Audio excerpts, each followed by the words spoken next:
అంటే ఆర్టీసీ ఏదైతే స్వతంత్రంగా వాళ్ళకుండే ఇంజనీర్లతో బయట నుండి తెచ్చుకున్న ఇంజనీర్లతో కట్టేటటువంటి బాడీని కూడా కంప్లీట్గా నిర్వీర్యం చేసినటువంటి పరిస్థితి. ఈ సంస్థలో మరి ఎన్నికల మేనిఫెస్టోలో పేజ్ నెంబర్ 14లో పెట్టింది కాంగ్రెస్ ప్రభుత్వం, మేము విలీనం చేసుకుంటామని. కానీ ఇంతవరకు కూడా వాళ్ళతో మాట్లాడతలేనటువంటి పరిస్థితి. పాపం కార్మికులు వేచి చూసి సమ్మె అనౌన్స్ చేసిరు, సమ్మె నోటీస్ ఇచ్చిరు. సమ్మె నోటీస్ ఇస్తే ఆర్టీసీ ఎండీ గారు రాలేదు. కానీ సిపిఐ రాష్ట్ర కార్యదర్శి కూనంనేని సాంబశివరావు గారు, కోదండరాం సారు, దేవరకద్ర ఎమ్మెల్యేలు రామ్మోహన్ రెడ్డి గారు, మసూదన్ రెడ్డి గారు చర్చల్లో పాల్గొని త్వరలోనే పరిష్కారం చేస్తాం, ఇండియా పాకిస్తాన్కి యుద్ధం అవుతుంది, వార్ అవుతుంది, మీరు బంద్ చేయను అని చెప్పారు. అంటే బంద్ పెట్టారు. కానీ ఆ తర్వాత ఇప్పటి వరకు ప్రభుత్వం మళ్ళీ వాళ్ళని పిలవలేదు, మాట్లాడలేదు.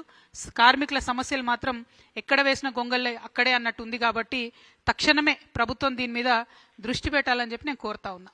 ఇక మేము జనం బాటలో తిరిగినా మామూలుగా పొద్దునుండి సాయంత్రం వరకు మాకు మహిళలు ఇంటరాక్ట్ అయ్యేటటువంటి వాళ్ళు చెప్తున్నది ఒకటే మాట, అసలు ఎవరి కోసం పెట్టిండ్రు ఫ్రీ బస్సు, ఎందుకోసం పెట్టిండ్రు, మాకు ఆత్మగౌరవం లేకుండా చేస్తున్నారు, మాకు ఇబ్బంది కలుగుతున్నది, ఈ ఫ్రీ బస్సు పెడితే బస్సుల సంఖ్య పెంచండి అని మహిళలు ఒక పక్క మాట్లాడుతున్నారు.